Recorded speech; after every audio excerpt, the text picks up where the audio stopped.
대통령입니다마는 지금 탄핵 소추가 되어 있어서 제가 대통령 권한 대행을 맡고 있습니다. 지금 대한민국의 총리는 누구입니까? 제가 대한민국 총리입니다. 황교안 총리는 탄핵 당일 담화문을 발표하셨습니다. 국회에서 소추안이 가결되고 나서 몇 시간이 지나지 않은 저녁 8시경으로 기억합니다. 그 담화문은 대통령을 잘 보좌하지 못한 총리가 사과하거나 국정을 안정적으로 관리하겠다는 것이 아니었습니다. 오히려 총리가 아닌 권한대행도 아닌 또 다른 대통령이 발표하는 담화문 같았습니다. 총리, 2004년에 노무현 대통령 탄핵 당시에 고건 총리가 발표한 대국민 담화문 읽어보셨죠?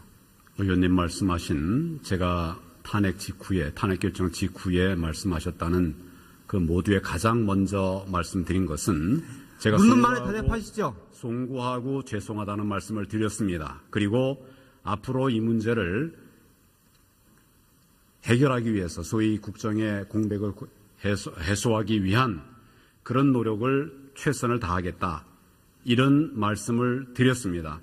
맨 앞에 먼저 말씀을 드렸고 지금 우리가 해야 할 일들에 대해서 이렇게 하겠다라는 말씀을 현직 드렸습니다. 대통령이 탄핵안 가결이라는 역사적 비극이 벌어진 이후에 발표된 고건 총리와 황교안 총리의 대국민 담화문을 비교해 보겠습니다.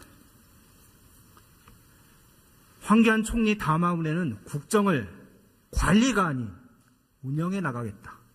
능동적으로 대응하겠다. 여야 정치권과 국회에 부탁하는 것까지 그 문구들이 대통령이 사용하는 언어들입니다. 총리, 본인이 이미 대통령이 된 듯 착각하고 있는 건 아니죠?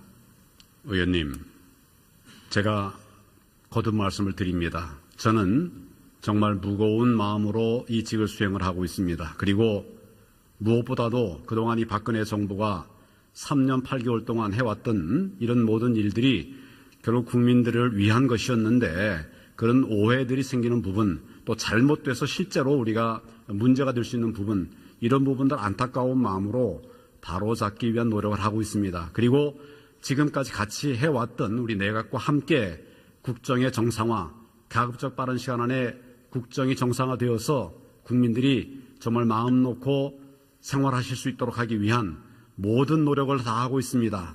그 모든 노력 중에 제가 총리로서 해왔던 일들입니다. 대부분 다 총리로서 해왔던 일들입니다. 그런데 말이죠. 이상한 게 말이죠. 대통령 권한 대행으로서 제가 하고 있는 몇 가지 일들을 말한다면. 들어보시죠. 고건 총리는 담화문에서 어떤 말씀을 했냐면 헌법재판소를 향해서 심판기간을 최대한 단축해달라고 요청을 했습니다. 그런데 황 총리는 헌재를 향해서 그런 말씀 하셨습니까? 아무 말도 안 하셨죠. 전에 고건 총리께서 헌재의 심판기간이 길어지면 길어질수록 국민이 어렵고 국민 경제가 어려워지는 거 아닙니까? 정부 입장에서도 최대한 빨리 단축해서 심판 결과가 나오기를 바라야 되고 그렇게 이야기해야 되는 거 아닙니까? 그런데 왜 아무 말씀도 안 하셨습니까? 얘기를 할까요? 그 당시와 지금은 상황에 많은 차이가 있습니다.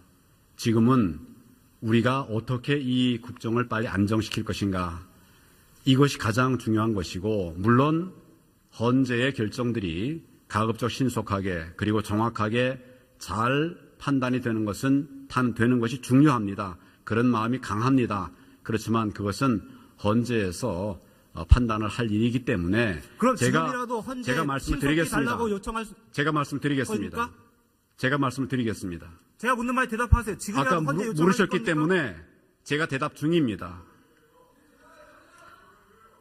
그래서 제가 헌재한테 요청하실 겁니까? 그래서 그런 부분들에 관해서 저희들의 바람을 여러 방향으로 알려드리고 있습니다. 그리고 저희들이 지금 해야 될 일은 국민들이 걱정하시는 이런 국정을 정상화하는 일, 이것을 위해서 경제 살리고 또 민생을 살리는 일, 여기에 최선을 다하고 있다는 점을 말씀을 드립니다. 그렇게 자꾸 말씀하시니까 일부에서는 총리가 대통령 코스프레를 오래 하려고 싶어서 그런 거 아니냐.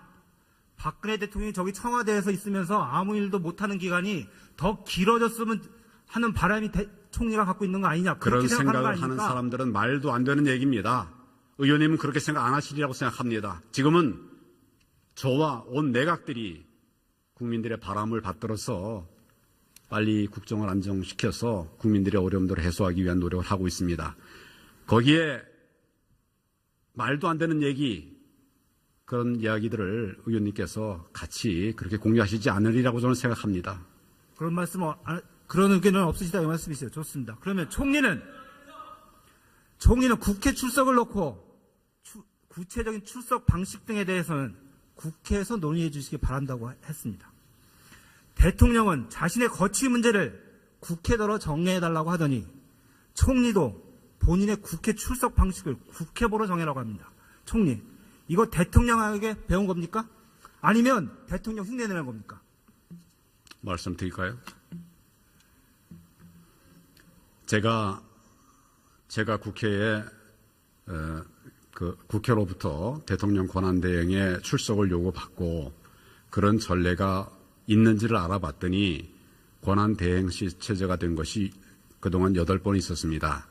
한 번도 그런 전례가 없었다는 보고를 받았습니다. 그리고 또 실제로 총리는 이를테면 국회에 나와서 이야기를 하지만 대통령에 대해서는 대정부 질문에 그런 오시라고 한 일이 없습니다. 그리고 실제로 저에게도 또 그렇게 그런 전례가 없었다는 점, 그리고 더 중요한 것은 이래서 대통령께서 그런 상황이신데 제가 잠시라도 어떤 위기 상황에 즉각 대응할 수 있는 이런 상태의 공백이 생겨서는 안 되기 때문에 잠시라도 이런 막중한 일에 대처하기 어려운 상황으로 그렇게 처해 있는 것은 어떤 것인가, 문제가 없는가, 이런 부분을 고민을 하고 있었습니다. 그런 고민을 하고 있다는 말씀도 중간에 드렸습니다. 그렇지만 국회에서 여러 번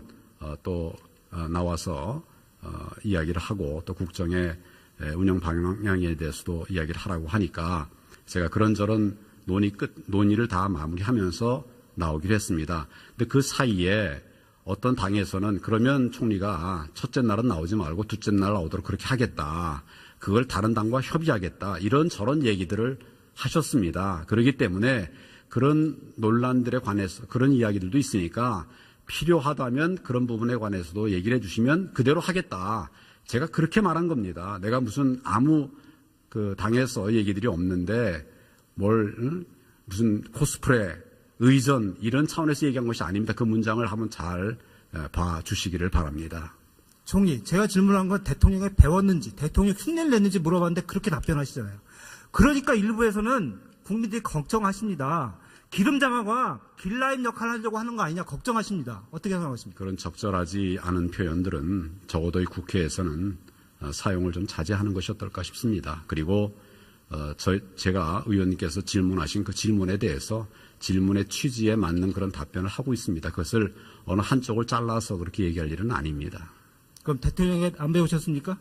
흉내 안 낸 거죠? 뭐라고 그러셨습니까? 대통령에게 안 배우신 거죠? 흉내 안 내신 거죠?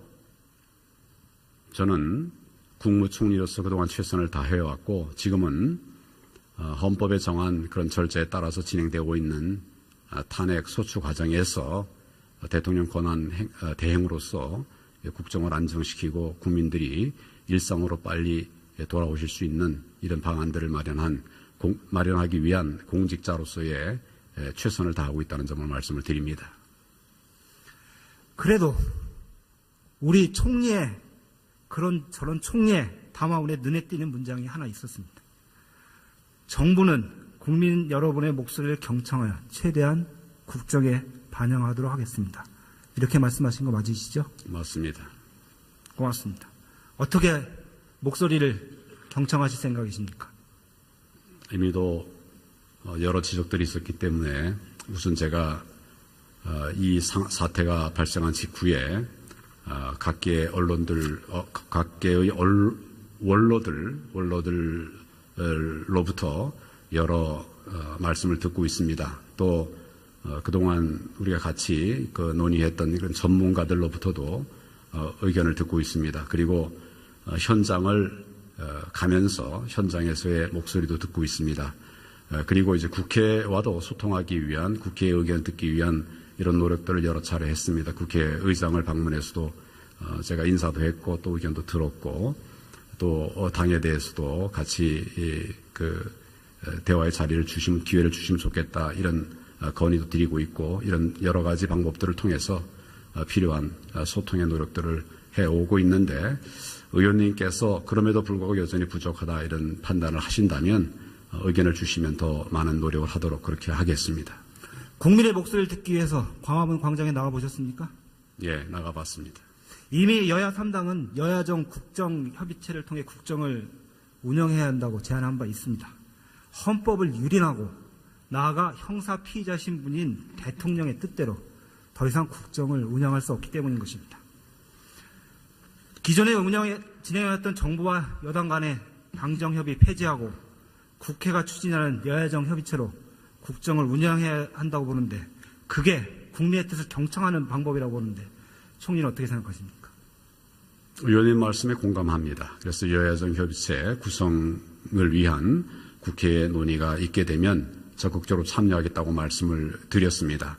여야 약간의 좀 중간에 좀 에러가 있었던 것은 야당 대표들께서 야 3당과 이런 또 우리 정부와 그렇게 협의를 하자 이렇게 말씀을 하셨습니다. 근데 제 생각에는 국회에는 교섭단체들이 있지 않습니까? 그런 가급적 정부와 국회가 협의를 함에 있어서는 그 교섭단체들이 함께 모여서 얘기를 하는 것이 옳지 않겠는가. 그래서 교섭단체가 같이 이렇게 하면 더 좋겠다.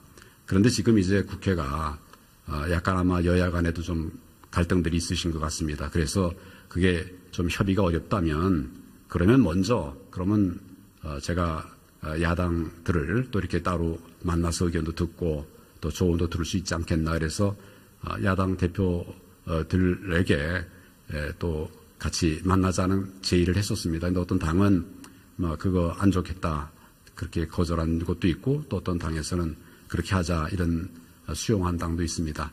그런저런 방법을 통해서 그리고 당대 정부의 대화라든지 또는 아까 의원님 말씀하시는 대로 여야 정 대화라든지 이런 다양한 채널을 통해서 소통을 하는 것이 필요하다고 생각하고 또 저희도 그런 뜻을 이미 밝혔습니다. 예, 여야정 협의체의 형식과 내용은 국회가 정할 일이라고 생각합니다. 총리가 관여할 일은 아니고요. 의견을 줄 수 있지만 국회에서 정해지면 그에 따르실 거죠? 국회가 논의를 하시면 그 부분을 충분하게 감안하도록 하겠습니다. 지금 의원님 감안하도록 할 게 아니라 따르실 거죠? 국회 출석 방식에 대해서 국회에서 따르시겠다고 하셨는데 의원님 따르실 거죠? 감안하겠다는 벙벙한 말씀하지 마시고 정확히 답변하십시오. 국회를 따르라는 말씀에 대해서 아마 의원님 한번 생각해 보십시오. 그 말씀의 뜻을 여야 정이 잘 협의해서 국정의 어려움을 극복하기 위해서 노력을 하는 것이 옳겠다 생각합니다.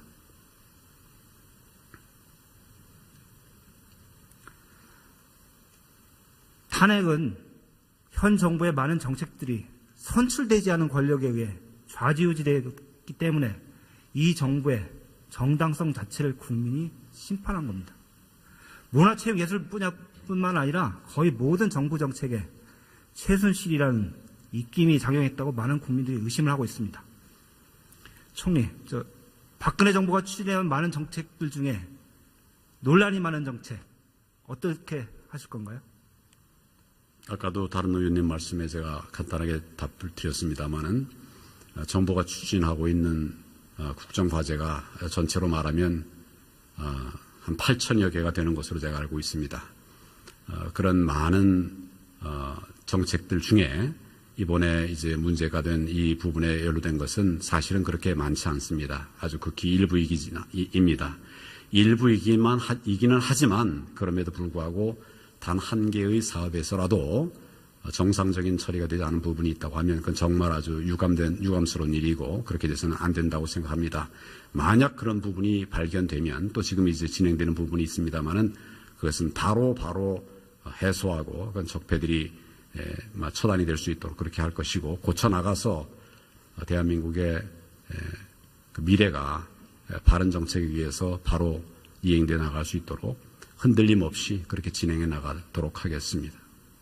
그럼 구체적으로 묻겠습니다. 역사교과서 국정화 문제 어떻게 하시겠습니까? 국민의 목소리를 경청해서 중단해야 한다고 보는데 어떻게 하시겠습니까? 지금 국민들에게 그동안 이제 정부가 그 많은 전문가들과 함께 지필진과 함께 만든 그런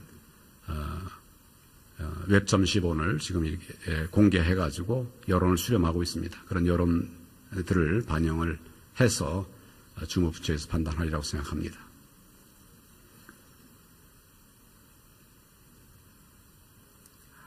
아니, 의전은 대통령 수준으로 해달라고 하고 담화문도 거의 대통령의 버금가는 것처럼 이야기하시는 분이 부총리가 알아서 판단할 문제라고 의전을 답변하시겠습니까? 대통령 수준으로 해달라는 말을 한 일이 없습니다. 그런 일 없는데 그런 부분을 이렇게 말씀하시는 것은 정말 좀 유감입니다. 그런 일 없고 제가 지금 하고자 하는 생각은 오로지 국가와 국민을 위해서 낮은 자세로 겸손하게. 지금 겸손이라는 부총리의 것은 권한이라고 말씀하시지 않았습니까? 지금 그 부분은 교육부에서 주무하고 있는 일입니다.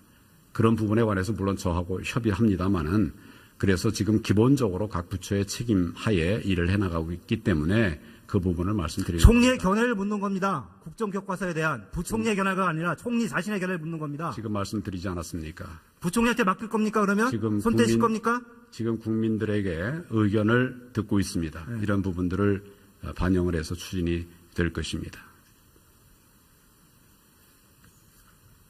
고맙습니다. 부총리 나와 주시죠.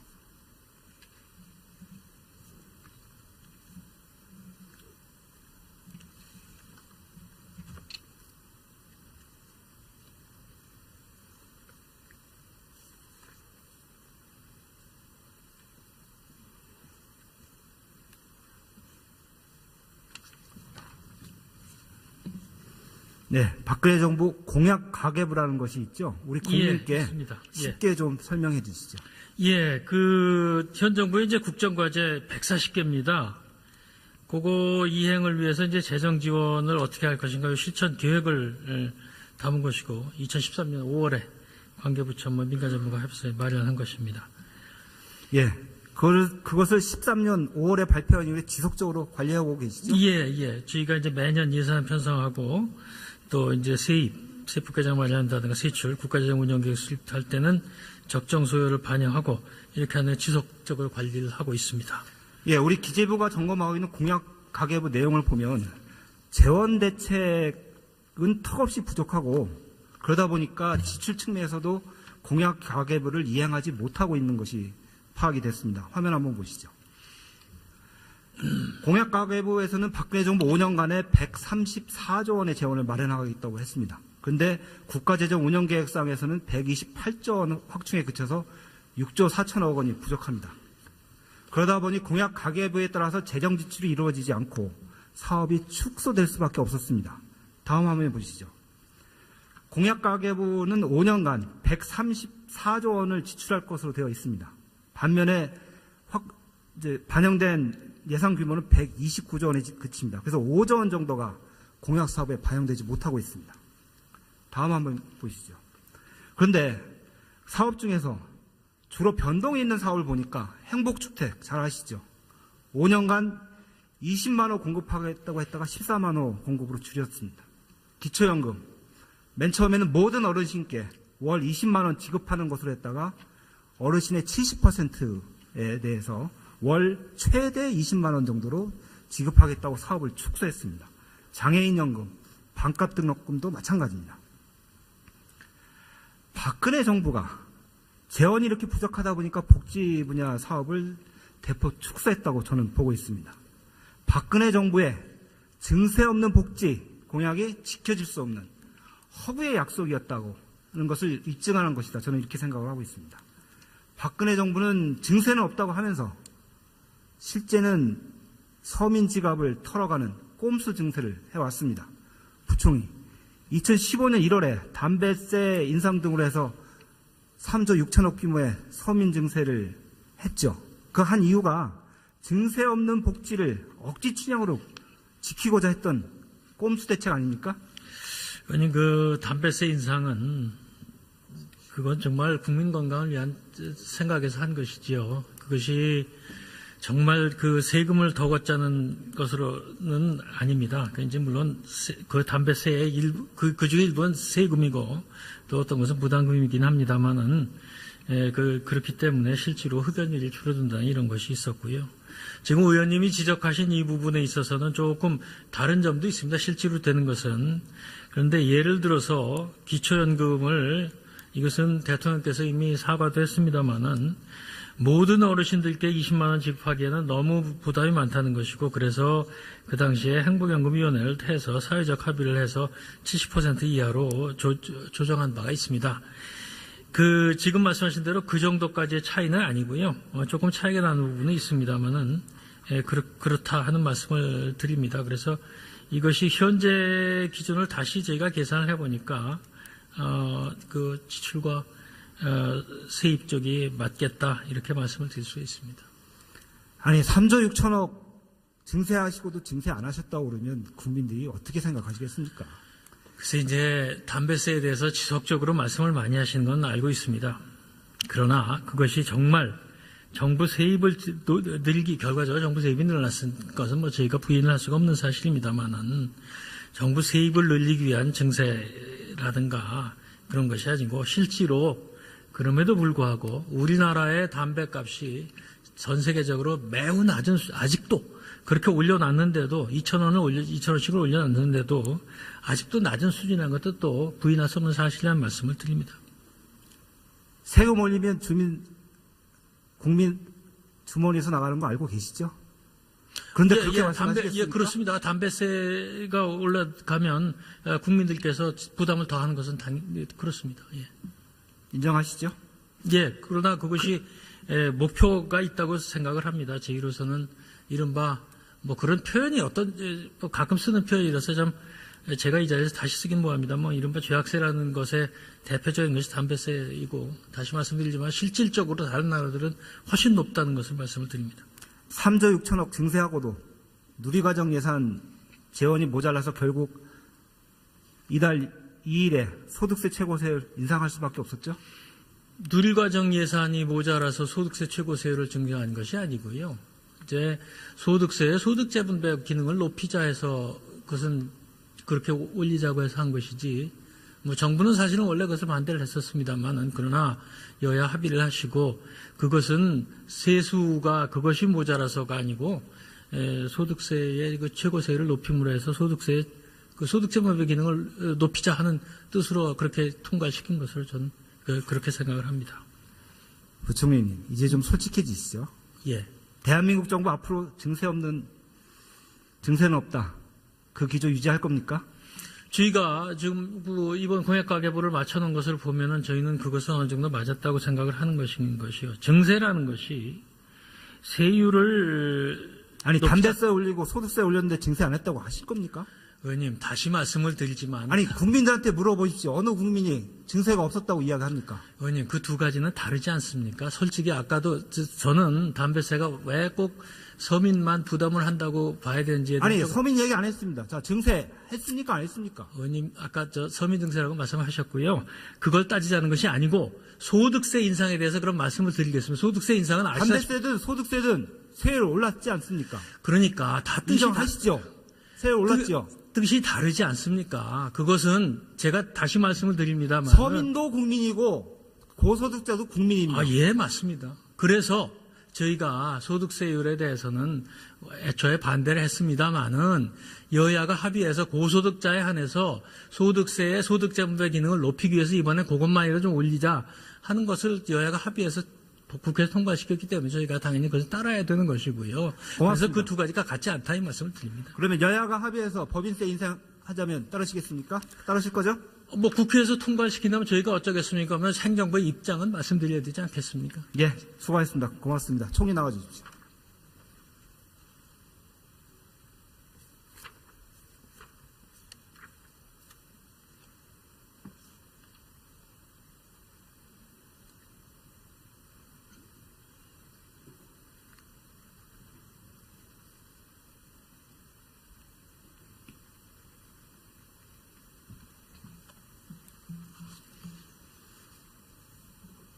예, 사진 봐주시죠. 지난 5월 금융공기업인 산업은행에서 직원들에게 성과연봉제 동의서에 서명하라고 한 현장 모습입니다. 저 사진 속 국민들이 죄인입니까? 왜 두 손 모으고 고개를 숙이고 있고 누구는 눈물을 훔쳐야 합니까? 지금 정부가 추진하고 있는 성과연봉제는 추가적인 재원 확보 없이 이루어지고 있습니다. 그 결과로 누군가에게는 더 많은 임금이 주어지지만 다른 누군가는 현재보다 더 적은 임금을 받게 됩니다. 그림 보여주시죠. 다음 그림 보여주시죠.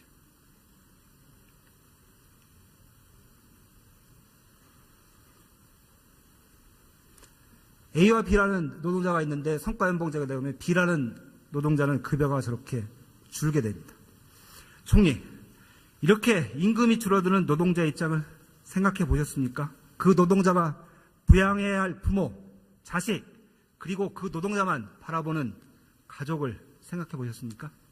성과 연봉제에 의해서 소득이 좀 줄어드는 이런 분에 대해서는 그런 부분을 보완하기 위한 또 다른 정책 노력이 필요하겠습니다만은 기본적으로 성과 연봉제는 연공 서열에 따라서 일 안 해도 시간만 지나면 월급을 많이 받는 이런 것은 불합리한 것이 아니겠습니까? 그리고 열심히 일하는 사람 그리고 일에서 성과를 내는 분들 이런 분들에게는 그에 합당한 대우를 해주는 것 그것이 성과연봉제의 목표라고 알고 있고 아까 그 사진과 같은 것은 뭐 어떤 상황인지는 제가 모르겠습니다만은 기본적으로 성과연봉제를 합법적인 이런 절차를 따라서 진행을 하도록 정부는 그렇게 그 지도를 하고 있다는 점을 말씀을 드립니다. 아니 그렇게 유체이탈 화법 쓰지 마시고 노동자 입장에서 한번 생각해 보시자고요. 노동자가 지금도 일 제대로 안 했습니까? 노동자 파일을 중에 성과연봉제 파일을 키워서 그걸 같이 나눠주라는 게 아니지 않습니까? 지금 이 정부가 추진하는 게 그대로 있는 파일을 더 쪼개서 나눠주는 거 아닙니까? 노동자 중에 그 이 성과연봉제를 통해서 혜택을 보는 분도 있고 또 좀 불편해 지는 분도 있을 겁니다. 이런 분들에 대해서는 그 후자에 대해서는 아까 제가 그 보완책 검토가 필요할 수 있겠다 하는 말씀을 어떤 보완책이 드렸고 있습니까? 말씀해 보시죠.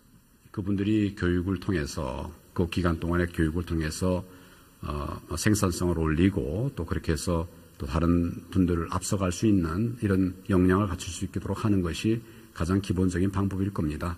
그래서 그런 노력들을 병행하면서 기본적으로 우리 공직 사회가 일하는 사회, 그래서 성과를 내는 사회, 그래서 국민들에게 성과를 드리는 사회가 되게 하기 위한 그런 노력의 일환으로 성과연봉제가 진행되고 있다는 점을 지금은 일을 안 하는 겁니까? 드립니다. 그럼 그 방안을 그 방안으로 노동자를 설득할 수 있다고 보십니까? 지금 기본적으로 일한 성과에 따라서 평가하는 것은 세계 선진 각국의 스탠다드입니다. 그리고 우리 기업들도 그렇게 하고 있고 이제는 이런 부분도 공직에서도 물론 이제 그 여러 가지 이제 그 의견들이 있을 수 있습니다만은 그러나 이 모든 절차는 합법적인 절차에 따라서 진행을 하면서도 성과를 내고 그냥 연공서열에 따라서 월급 많이 받는 이런 시스템은 개선해야 되지 않겠습니까? 그런 방향을 추진하고 있습니다. 일을 잘하시는 분은 많이 주시는 거 좋습니다. 그런데 그대로 하시는 분 왜 월급을 깎습니까? 그분들의 동의를 받아야 될 거 아닙니까? 지금 대통령이 말한 피눈물은 전보다 더 적은 월급을 받게 될 월급으로 가족을 먹여 살려야만 하는 노동자가 흘리게 되는 겁니다. 앞서 그 사진에 나온 한 사람이 훔치고 있는 게 눈물이 아닙니다. 그게 피눈물입니다. 임금이 줄어드는 노동자의 동의가 필요한 이유가 바로 여기에 있는 겁니다.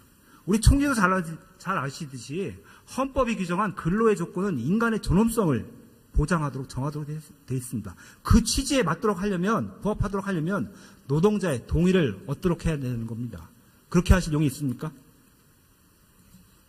기본적으로 이제 그 노사 관계에 관해서는 노사의 자율성이 중요합니다. 그리고 소위 임금 체계라든지 또 이런 성과의 급여 문제 이런 부분들에 관해서도 노사 간에 충분한 협의가 필요합니다만은 사회적으로 수용할 수 있는 그런 합리적 타당성이 있다고 하면 그 부분에 관해서는 또 좀 다른 판단들이 필요하기 때문에 이런 부분들 다 종합해서 합법적인 이런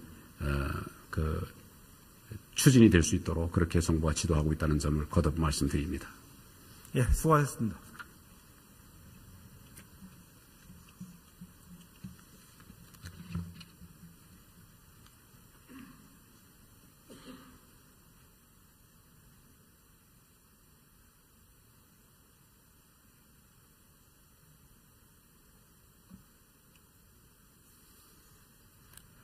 국민은 총리가 대통령의 아바타이자 코스프레 역할을 하고 있다면서 대통령과 총리 모두 하루속히 물러나라고 합니다.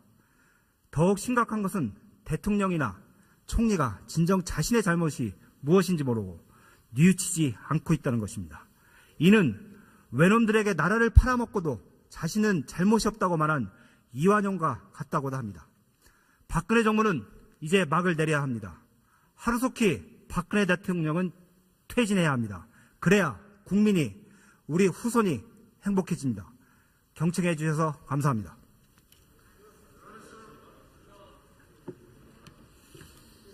네, 김정우 의원 수고하셨습니다. 다음은 전남 광양 곡성 구례 출신의 국민의당 정인화 의원 나오셔서 질문해 주시기 바랍니다. 국회로부터 대통령 권한대행의 출석을 요구받고 그런 전례가 있는지를 알아봤더니 권한대행시 체제가 된 것이 그동안 8번 있었습니다. 한 번도 그런 전례가 없었다는 보고를 받았습니다. 그리고 또 실제로 총리는 이를테면 국회에 나와서 얘기를 하지만 대통령에 대해서는 대정부 질문에 그런 오시라고 한 일이 없습니다. 그리고 실제로 저에게도 또 그렇게 그런 전례가 없었다는 점, 그리고 더 중요한 것은 이래서 대통령께서 그런 상황이신데 제가 잠시라도 어떤 위기 상황에 즉각 대응할 수 있는 이런 상태에 공백이 생겨서는 안 되기 때문에 잠시라도 이런 막중한 일에 대처하기 어려운 상황으로 그렇게 처해 있는 것은 어떤 것인가, 문제가 없는가, 이런 부분을 고민을 하고 있었습니다. 그런 고민을 하고 있다는 말씀도 중간에 드렸습니다. 그렇지만 국회에서 여러 번 또 나와서 이야기를 하고 또 국정의 운영 방향에 대해서도 이야기를 하라고 하니까 제가 그런저런 논의를 다 마무리하면서 나오기로 했습니다. 근데 그 사이에 어떤 당에서는 그러면 총리가 첫째 날은 나오지 말고 둘째 날 나오도록 그렇게 하겠다. 그걸 다른 당과 협의하겠다. 이런 저런 얘기들을 하셨습니다. 그렇기 때문에 그런 논란들에 관해서 그런 이야기들도 있으니까 필요하다면 그런 부분에 관해서도 얘기를 해주시면 그대로 하겠다. 제가 그렇게 말한 겁니다. 내가 무슨 아무 당에서 얘기들이 없는데 무슨 코스프레, 의전 이런 차원에서 얘기한 것이 아닙니다. 그 문장을 한번 잘 봐주시기를 바랍니다. 총리, 제가 질문한 것들이 대통령이 사용하는 언어들입니다. 총리, 본인이 이미 대통령이 된 듯 착각하고 있는 건 아니죠? 의원님, 제가 거듭 말씀을 드립니다. 저는 정말 무거운 마음으로 이 직을 수행을 하고 있습니다. 그리고 무엇보다도 그동안 이 박근혜 정부가 3년 8개월 동안 해왔던 이런 모든 일들이 결국 국민들을 위한 것이었는데 그런 오해들이 생기는 부분, 또 잘못돼서 실제로 우리가 문제가 될 수 있는 부분, 이런 부분들 안타까운 마음으로 바로잡기 위한 노력을 하고 있습니다. 그리고 지금까지 같이 해왔던 우리 내각과 함께 국정의 정상화, 가급적 빠른 시간 안에 국정이 정상화되어서 국민들이 정말 마음 놓고 생활하실 수 있도록 하기 위한 모든 노력을 다하고 있습니다. 그 모든 노력 중에 제가 총리로서 해왔던 일들입니다. 대부분 다 총리로서 해왔던 일들입니다. 그런데 말이죠, 이상한 게 말이죠. 대통령 권한 대행으로서 제가 하고 있는 몇 가지 일들을 잠깐 말씀 말한다면 들어보시죠. 고건 총리는 담화문에서 어떤 말씀을 했냐면 헌법재판소를 향해서 심판기간을 최대한 단축해달라고 요청을 했습니다. 그런데 황 총리는 헌재를 향해서 그런 말씀 하셨습니까? 아무 말도 안 하셨죠. 전에 고건 헌재의 총리께서 심판기간이 길어지면 길어질수록 국민이 어렵고 국민 경제가 어려워지는 거 아닙니까? 정부 입장에서도 최대한 빨리 단축해서 심판 결과가 나오기를 되고 그렇게 이야기해야 되는 거 아닙니까? 그런데 왜 아무 말씀도 안 하셨습니까? 얘기를 할까요? 그 당시와 지금은 상황에 많은 차이가 있습니다. 지금은 우리가 어떻게 이 국정을 빨리 안정시킬 것인가, 이것이 가장 중요한 것이고, 물론 헌재의 결정들이 가급적 신속하게 그리고 정확하게 잘 판단이 되는 것이 중요합니다. 그런 마음이 강합니다. 그렇지만 그것은 헌재에서 판단을 할 일이기 때문에 그럼 지금이라도 헌재 제가 말씀을 달라고 요청할 수 제가 말씀드리겠습니다. 겁니까? 제가 말씀을 드리겠습니다. 제가 묻는 말에 대답하세요. 지금이라도 아까 헌재 요청할 물으셨기 겁니까? 때문에 제가 대답 중입니다. 묻잖아요. 제가 헌재한테 요청하실 겁니까? 그래서 그런 부분들에 관해서 저희들의 바람을 여러 방향으로 알려드리고 있습니다. 그리고 저희들이 지금 해야 될 일은 국민들이 걱정하시는 이런 국정을 정상화하는 일, 이것을 위해서 경제 살리고 또 민생을 살리는 일, 여기에 최선을 다하고 있다는 점을 말씀을 드립니다. 그렇게 자꾸 말씀하시니까 일부에서는 총리가 대통령 코스프레를 오래 하려고 싶어서 그런 거 아니냐. 박근혜 대통령이 저기 청와대에서 있으면서 아무 일도 못하는 기간이 더 길어졌으면 하는 바람이 총리가 갖고 있는 거 아니냐. 그런 그렇게 생각하는 거 생각을 하는 아닙니까? 사람들은 말도 안 되는 얘기입니다. 의원님은 그렇게 생각 안 하시리라고 생각합니다. 지금은 저와 온 내각들이 국민들의 바람을 받들어서 빨리 국정을 안정시켜서 국민들의 어려움들을 해소하기 위한 노력을 하고 있습니다. 거기에 말도 안 되는 얘기, 그런 이야기들을 의원님께서 같이 그렇게 공유하시지 않으리라고 저는 생각합니다. 그런 말씀, 그런 의견은 없으시다 이 말씀이시죠. 좋습니다. 그러면 총리는 국회 출석을 놓고 구체적인 출석 방식 등에 대해서는 국회에서 논의해 주시기 바란다고 했습니다. 대통령은 자신의 거취 문제를 국회더러 정리해달라고 하더니 총리도 본인의 국회 출석 방식을 국회보러 정해라고 합니다. 총리, 이거 대통령에게 배운 겁니까? 아니면 대통령 흉내내는 겁니까? 말씀드릴까요? 제가 국회에 대통령은 누굽니까?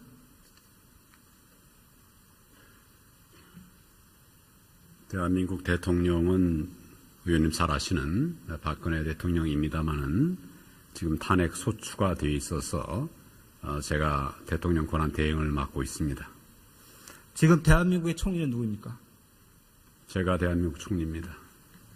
황교안 총리는 탄핵 당일 담화문을 발표하셨습니다. 국회에서 소추안이 가결되고 나서 몇 시간이 지나지 않은 저녁 8시경으로 기억합니다.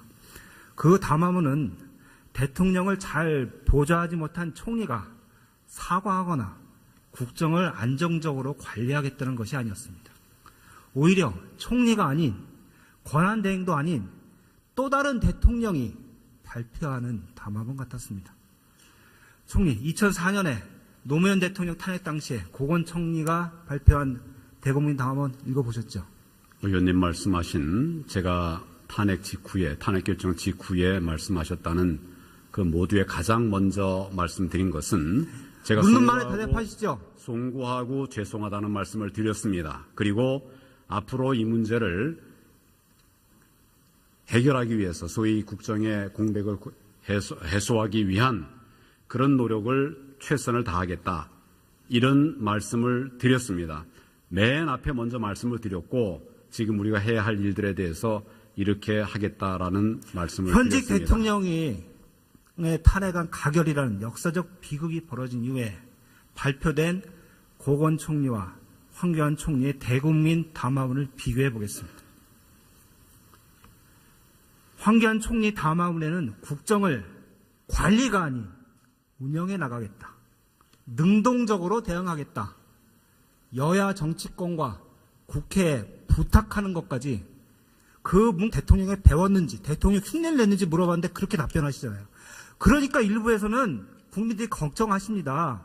기름장화가 길라임 역할을 하려고 하는 거 아니냐 걱정하십니다. 어떻게 생각하십니까? 그런 적절하지 않은 표현들은 적어도 이 국회에서는 사용을 좀 자제하는 것이 어떨까 싶습니다. 그리고 제가 의원님께서 질문하신 그 질문에 대해서 질문의 취지에 맞는 그런 답변을 하고 있습니다. 그것을 어느 한쪽을 잘라서 그렇게 얘기할 일은 아닙니다. 그럼 대통령에게 안 배우셨습니까? 흉내 안 낸 거죠? 뭐라고 그러셨습니까? 대통령에게 안 배우신 거죠? 흉내 안 내신 거죠? 저는 국무총리로서 그동안 최선을 다해왔고 지금은 헌법에 정한 그런 절차에 따라서 진행되고 있는 탄핵 소추 과정에서 대통령 권한 대행으로서 국정을 안정시키고 국민들이 일상으로 빨리 돌아오실 수 있는 이런 방안들을 마련하기 위한 공직자로서의 최선을 다하고 있다는 점을 말씀을 드립니다. 그래도 우리 총리의 저런 총리의 담화문에 눈에 띄는 문장이 하나 있었습니다. 정부는 국민 여러분의 목소리를 경청하여 최대한 국정에 반영하도록 하겠습니다. 이렇게 말씀하신 거 맞으시죠? 맞습니다. 고맙습니다. 어떻게 목소리를 경청하실 생각이십니까? 이미도 여러 지적들이 있었기 때문에 우선 제가 이 사태가 발생한 직후에 각계의